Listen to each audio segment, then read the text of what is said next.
Hello, you are listening to the Field Coach Experts podcast, where we share the secrets of field support that are unlocking hidden profitability in progressive brands across North America. Now, we're here today. I've got Matt Lavinder from New Again Houses. I'm super excited because Matt and I go way back. We had the opportunity to work together for a number of years and work on helping get his support set up right. And between Matt's expertise in coaching and using that and what we were working on, I think you've really created some great things, Matt. So welcome. And super excited to have you here. Yeah, it's always a good day when I get to reconnect with you. Thanks. Well, I hopefully we get to see you more often. It's been a busy time for everyone.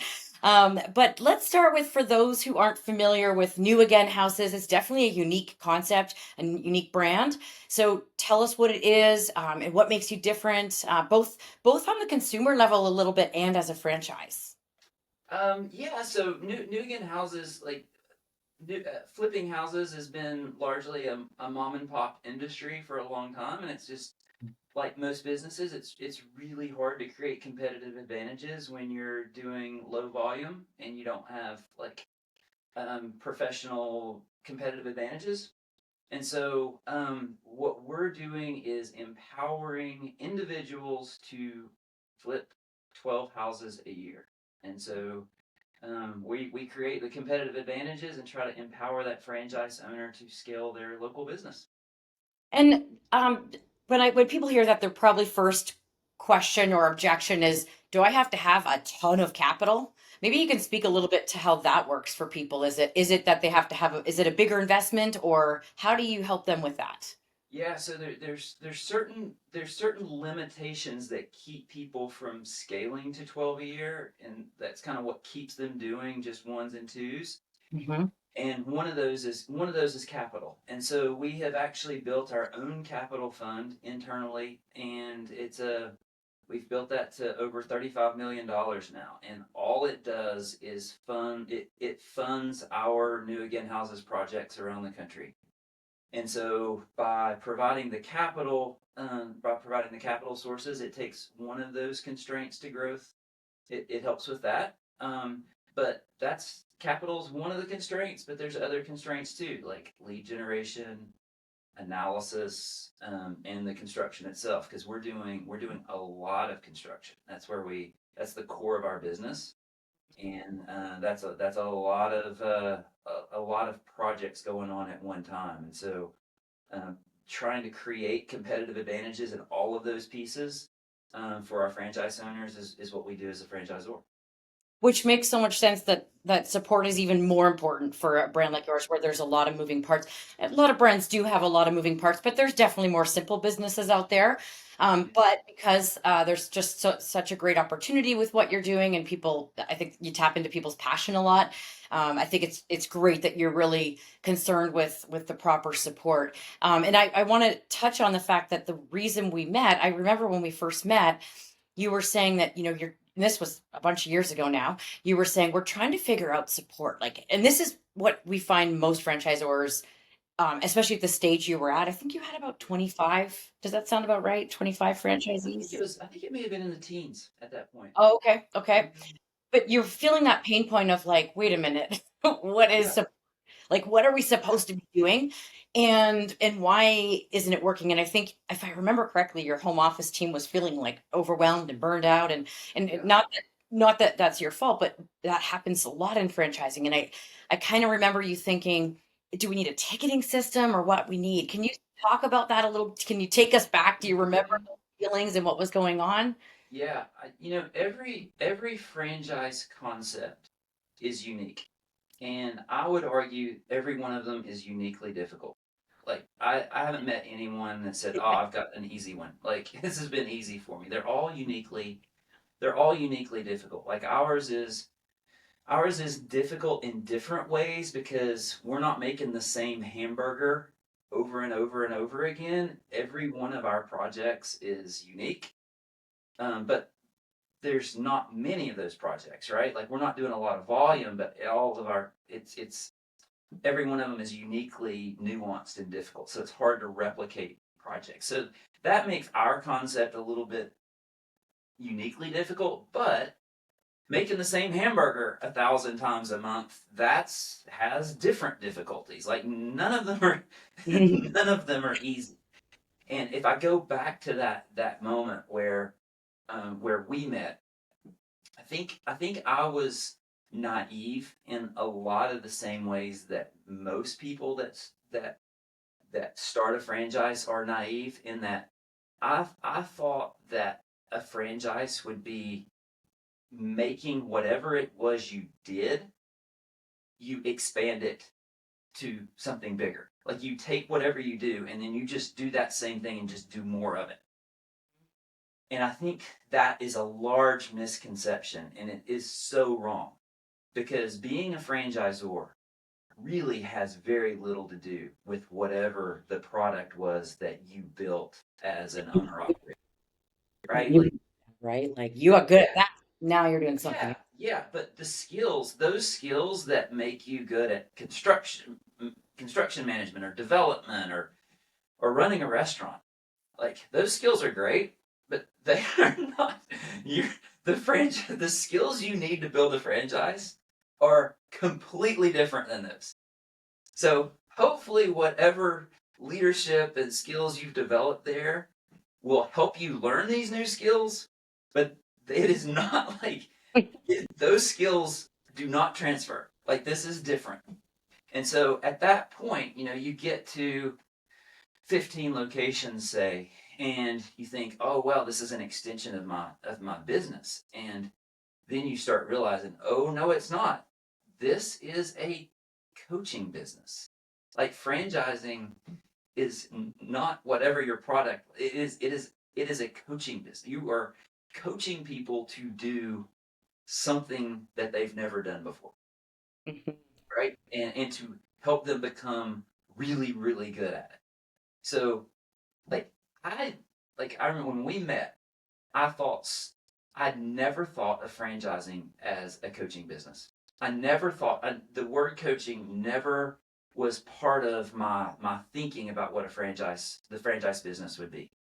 You are the first one who made me think that this is a coaching business. And what's crazy about that is I was a coach. I was a college soccer coach. Like that was my career. Like that is where my expertise is. And I still did not connect that what I was building is a coaching business, and I was a coach. Yeah. And so, yeah, that's where You the know, light bulb went off. I think I remember you looked really relieved. I feel like once that clicked, you were like, Well, "Oh, I know how to be a coach. This is going to be a lot better," which it this probably is. is yeah, like there's something in my past that is actually useful here. Yeah, yeah, I actually can apply something. Yeah, I love that. And yeah, I really like how you put that. I'm excited for people to hear this, especially earlier stage franchisors. But you know what, Matt? Like, it's not just emerging and earlier stage franchisors that aren't thinking of it like this. So I really mean it when I say I think you're the fact that you just went through that aha moment back then, and then you latched on, and we'll talk in a minute about all the things that changed. But that's progressive minded. I've always been impressed, and you've always wanted to do the right thing with your franchisees. Like, how do I support them so we can all win? And once I think it's like once had that, you started to go, okay, so now I kind of have a sense of what the roadmap might be. Yeah. Yeah, I mean, like franchising is such a unique relationship between franchisor and franchisee. Hmm. And it's so easy. Just there's thousands of franchises, right? And you look out there, and a lot of them have become. It's easy for it to become predatory, like one one preys on the other, like the franchisor versus franchisee, and it's not always the franchisor that is the predator. Like there's a lot of systems out there where the franchisor is losing money because the franchisees have somehow that the it's become imbalanced, right? And so I think like culture and mentality is so important to set the system up for success. Like to have a healthy franchise system, it really has to be mutually beneficial. Like we talk about win-win relationships being important, and they are, but in franchising, like if it's not a win-win relationship, both are going to lose. They're both going to sink or swim together eventually.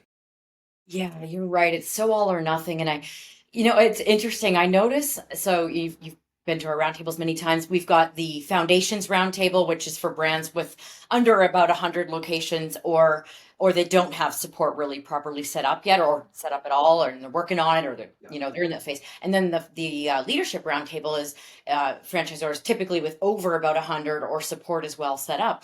The mindset is so different with those two categories. We find it's like they haven't accepted that win-win, and win-win does not mean like I give you everything, right? Like I do Mhm. everything for you, and that's we'll come to coaching in a minute. But there's this frustration that I see a lot of earlier stage franchisors have because they haven't embraced that and what that really means. And when I set out to do what I'm doing now and build this company, it was in reflection of what we did at the company I grew up in that my dad founded, where I was like, it was truly about win-win. And anytime it got imbalanced, that's where my dad just had this, instinct, intuition. Yes.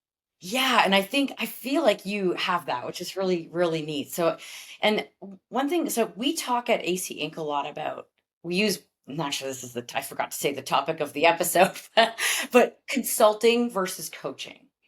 And consulting being like, we tell you what to do, we're the experts, and we give you the answers versus coaching. So maybe I'll get you to talk a little bit about what you see, what like when you started to adopt more of a coaching mindset, how did things change? Like what were you being more sort of reactive answering questions? Yeah. Or what was it like? And what did it change to? Yeah. There's So no wrong answer. Whatever you want to say is good. I think before people, I think most people think about, they don't think about franchising as a coaching business. They think about, they understand the importance of support. And support is very different than coaching. Like support is being reactive, who is on the end of the phone calls when there's a problem. Mhm. Um, and it's not proactive enough. And Right. the business is hard. Like I was saying earlier, like every one of these concepts is hard. Like I think I, I think expectations are important, and people need to understand that whatever business you're in, it is going to be hard. Like it is going to be lonely. It is going to be hard. There's going to be adversity, and you need to go into it knowing those things are going to happen, right? It's not going to, no matter how good your systems are, no matter how good your product is, there is going to be, it is going to be hard. Yeah. Every business is hard. If people say that their business isn't hard, I think they're either lying to me or they just haven't done it yet. And so it's like, well, how do you manage the hard, right? Um, and you can like the support approach is very reactive to the hard moments, and I think long term it's hard to solve problems with a support line, and I think it creates resentment over time because there's not really a path to success there, Yeah. right? Like who is on the end of those phone calls? Is it a product specialist? Is it a technical person? Is it a mental health? Is it a mental health professional? Therapist. Or a life coach? Like Totally. the Yeah. support the support approach, just like you can't solve the problems, right? And Yeah. so, but if you look at it as a coaching as a coaching mentality, then everything changes. Now your whole role as a franchisor really changes, right? Now we're coaching, and then that's a whole different thing. But being a lifelong coach in sports, like I'm well aware that there's a lot of different ways to coach, right? Like you look at 100 coaches, and it's going to be 100 different approaches to coaching. Some of them are going to be more controlling. Some of them are going to be more about empowering players and freedom. Like there's all kinds of different ways to coach. I think franchising is similar for systems. Like there's not just one way to do this. Like, and the same way doesn't work for two different systems. And it's like your coaching has to be consistent with your culture, right? Like, so one of the challenges in franchising is you have to draw a line about like what are we going to do versus what are we not going to do. Like what is the franchise owner, what did they have to own themselves, and then what parts are we going to own, because you can't do everything. And so figuring out those boundaries and where our boundaries are in terms of being a coach is important. And every franchise system is going to set those boundaries differently. But you have to have the coaching mindset to begin to strategically make those decisions, right? So on a tangible example, it would be like there are well established franchise systems, like say McDonald's. Like it's all controlled, right? Like you don't have any. The franchise owner doesn't have any discretion over how they make the hamburger, how they do their accounting, how they do their marketing, right? Like, and they pay for that. Like they pay for this. Um, they pay a lot for that, and McDonald's has the structure for that. Our franchise owners, a lot of them come from corporate jobs where they have been an employee.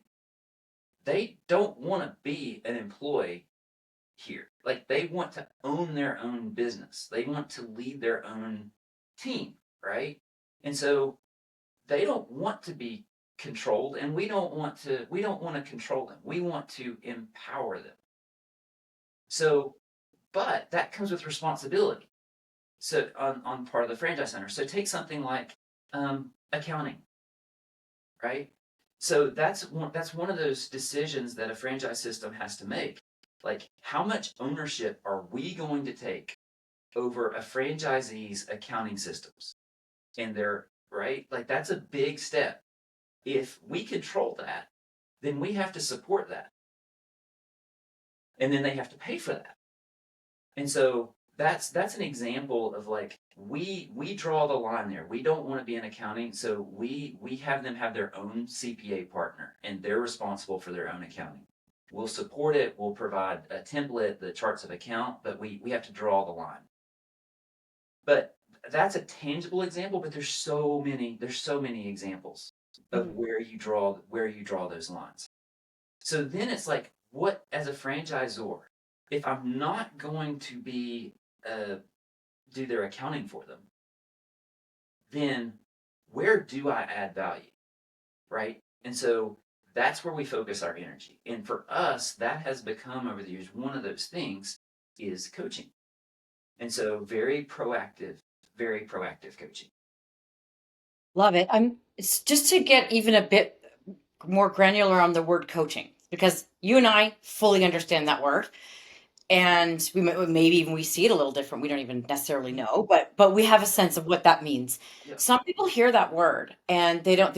I've learned this over the years. They really don't know what that means, and some franchisees don't even like that word because they feel like it's like for underperformers or something. Mm. So I just want to clarify, and I don't want to put you on the spot. But like if I say an example would be, like here's how I'll give you an example, and then maybe if you can give an example in your system.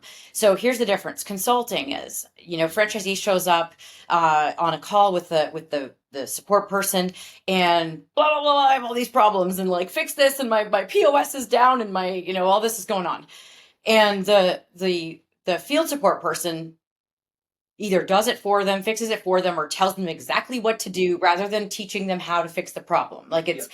just here's the answer. Versus coaching, in my mind, is like the way I would handle this is to take a step back.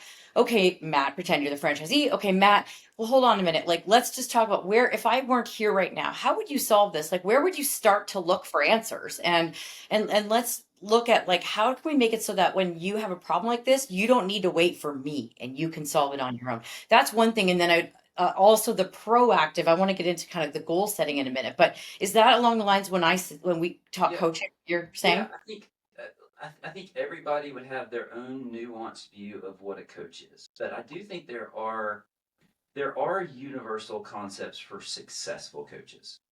Mhm. And I think, America, it's funny to me that we on the you're not American, but over here in America, North we America. yeah, we are fascinated by coaches. Like the biggest heroes in our society are coaches. Like you might not even Big know the sports coach. players, right? Yeah, But you know that's the true. coaches. Like Yeah, we we're same here. We just use more hockey oriented. okay, yeah, but Same idea. it's crazy. Like how much fame coaches have and how much people idolize them. And Hmm. then you look at our professional life and you think we don't need a coach. Hmm. Like It's how do crazy. we how do we put so much importance on coaches for high performing athletes Yeah, and then put no importance for coaches in our own professional lives? yeah, And then yeah. we complain about being lonely as entrepreneurs. Hmm. And like it's Hmm. just it's a real disconnect. So if we go back to like if you look at sports as a model for coaching, like what do all good coaches do? They empower their players to do more than they could have done without a coach, Yeah, right? that's golden. Yep. Like so if we start with that, like how can we make you better at Hmm. this business than you could have been before? Now what does that look like? And how do we do that?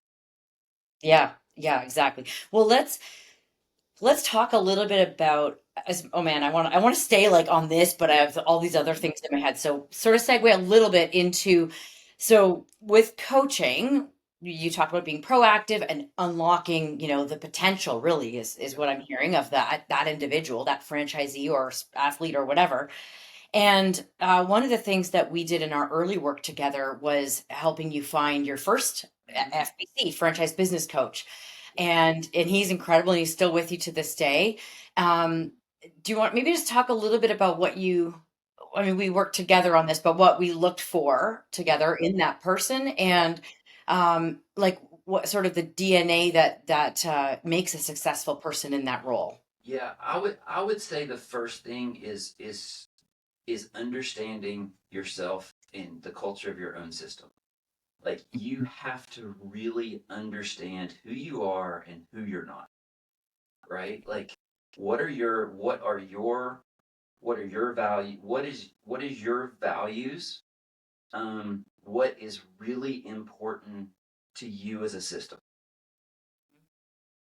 And then go find the person who can coach within those values. And I'm not talking about like just fuzzy Integrity, feel good like we're good people or right integrity on like not respect, and trust. Yeah, that right better be there. That's the bare minimum. But right not that. It's more like the culture of are we going to do what are we going to do this for franchisees or are we going to empower them to do it themselves?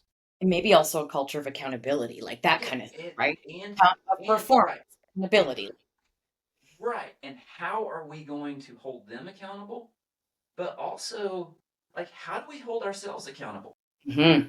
Like one of the things that I value most about our culture is we can really speak honestly to one another. Like we have a very like we every week we have a meeting, a team meeting where we look at our metrics and look at our problems and it's like hold our hands up like we weren't good enough at this.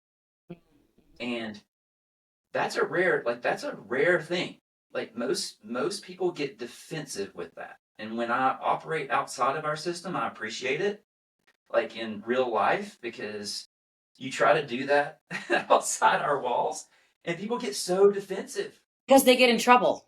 Yeah, I think so. I Like think they're not. It's this this culture of like if you're not perfect, you're out, kind of, and it's like the let's yeah, look at it as yeah, and then they go work. yeah, What can and we then they work on? go then they go to defensive Yeah. And that's just like, that's a unique part of our culture. Hmm. That's, I think, is really important because I don't think it's fair to like hold franchise owners accountable if we don't hold ourselves accountable, because it's, we sink or swim together, right? Like we have to be better every day too. And Yeah. so how do you do that? Well, now you have to like, if you have that culture, then now you've got to get a coach who is going to be great in that culture, right? Like So that's not number one. everybody, right? Not everybody. There's a lot of different coaches, right? There's all Yes. kinds. You got to have one that fits your your culture. And I feel like every time I say something like that, people think it's this fuzzy feel good thing, and it carries all this baggage. But like, there's specific things you have to have a person that fits what you're trying to do.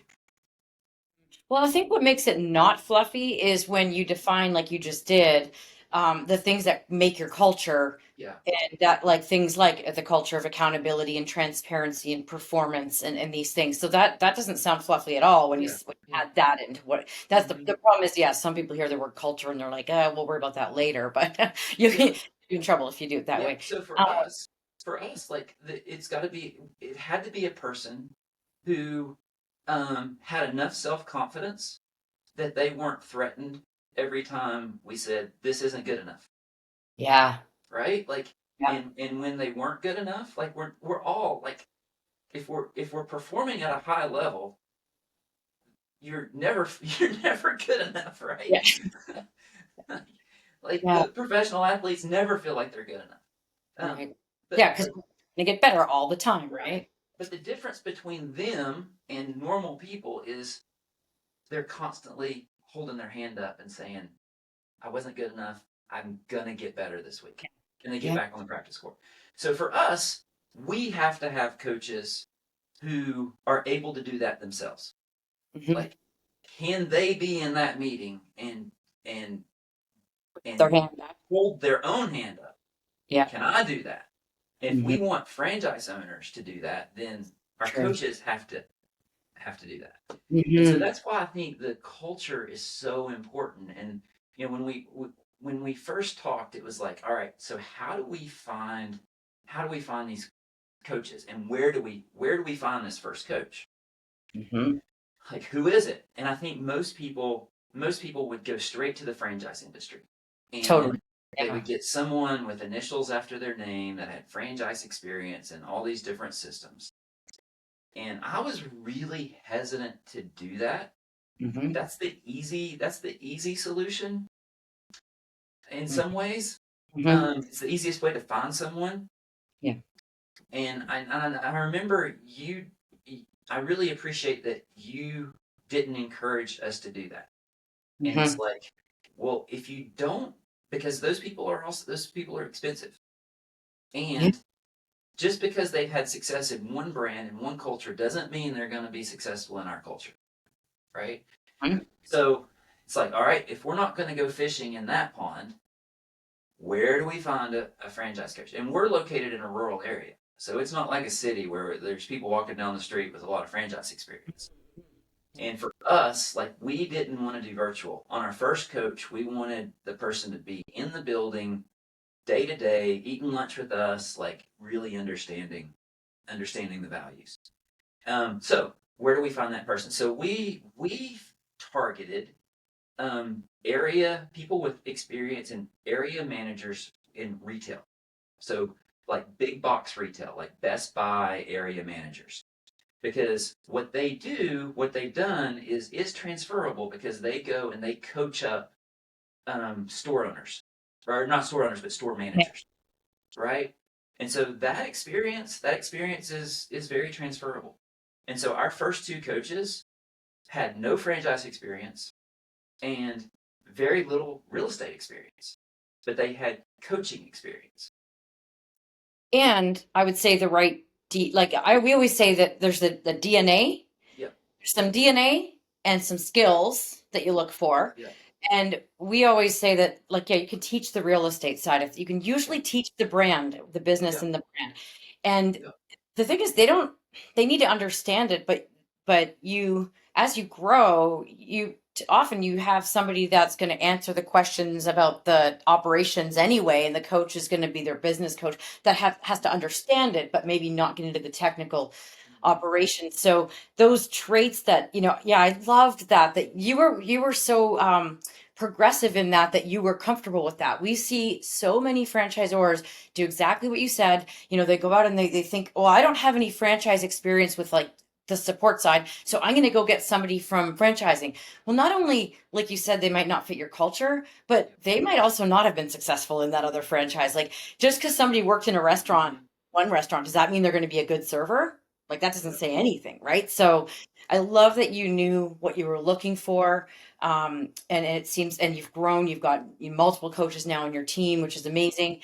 Um, yeah. Yeah, Did you want to speak and to that? your brand changes too. So like we just hired a third coach, and the third coach does have very high level real estate experience and very specific coaching experience, like in acquisitions and negotiation, and so there was a hole in our system that we felt like we need more support around this area. So on this third coach, we went out and found someone with very specific skills. They'll also coach, they also fit our DNA, but they do come with specific skills. Whereas the first two coaches were more generalist kinds of experiences. And so it does like it as Yeah, your you system grows, you do it adjusts. Yeah, you figure out kind of, okay, there's some needs here that we need to cover off, and then you can work Yeah. towards those. But the Time hard is part is the first one, right? The hard part is the first one Yes. because they are the face of your.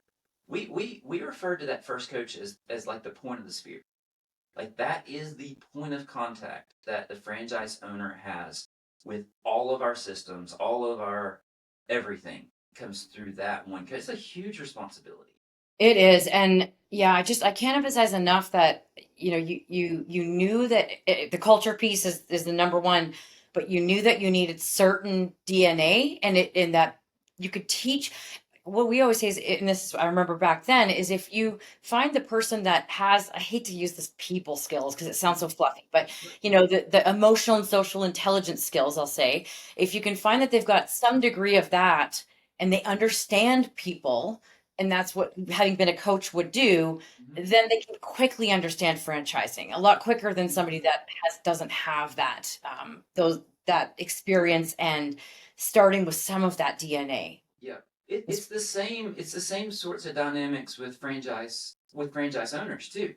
Like there's certain things like when we're evaluating prospects, Mhm, like there are certain things that we can coach. Like we can coach the analytical stuff. We can coach the technique. mhm, We can't coach people skills. Like mhm, there are certain things that you can coach and certain things you can't.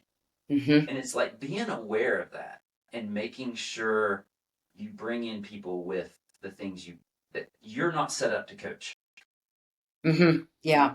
That is exactly it. And I think, time has flown by here. We're almost at the end. And I'm going to ask you for one challenge for the audience that they can do to start moving in this direction. But I just want to summarize and kind of emphasize that this is why I wanted to have you on the podcast to talk about, like, you're so passionate about coaching and you understand it so much. And I just saw you at an early stage different than other franchisors that didn't get that as early on. I feel like you got that early on, and I think it's really contributed to your growth. And I know business is never easy. Being a franchisor isn't easy, but from the outside, it looks like you're doing really well. Yeah, So yeah. yeah, But it was an investment. It was like at that point, like that was a big decision we made. Like yeah. there's never when you're an early stage You franchise didn't owner, have like a bank account with all this extra money you were just trying to spend. every I'm dollar matters. Like when Yeah. you hire somebody, it's like you do it sweating bullets because you got to get it right. And it's like, do I Mhm. hire this or do I hire that? And so we chose to hire the coach. Like we hired that rather than other things that we wanted as well. Mhm. And so it was a strategic choice. So do you think, what, just real quick, was it around 20, maybe 20 locations by then, Yeah, or? it was right at it was, I think we started talking in the teens, and it was around 20. Because And we, that's, that's a critical stage, right? Because like you can paper over the cracks with the founder but up to a point, yeah, and then you but can't. you can't scale then if you're Yeah, stuck doing that, right? And yeah, yeah. um, It's almost like a trap. yeah, Um, it's definitely a question we get asked all the time. Is like, when do we bring on our first business coach? And I think you could bring them on even sooner if you'd known what. it is before the answer to that question is before you think you need them. Yeah, but people don't want to listen until they feel the pain point. That's what we Yeah, find. my chiropractor says the same thing. He says Yeah, pain is a great motivator. And yeah, I go yeah, stretch, exactly. and I don't stretch until I feel pain. Yeah, yeah, I know, right? Me too, my gosh. But speaking of pain, you're going to go play tennis in a minute. Yep. But okay, so we have this thing at the end. I like to do the Go Be Awesome challenge, of Yep. course. So when you think about the steps you took, whether the franchisor has 20 or 200 franchisees or even 500, because a lot of the more established brands are so traditional, they're still more like consulting. What's one step, like one little thing that someone could go take from this and go start doing? Think about if I would ask this. If someone described your system as a coach, how would they describe it? Right?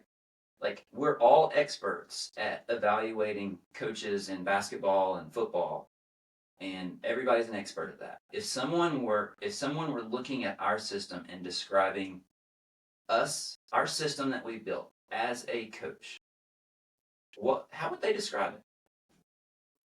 So go think about that and get that answer. And then maybe go ask some people too, Yeah, right? Maybe even yeah, go ask. yeah, Love that. yeah.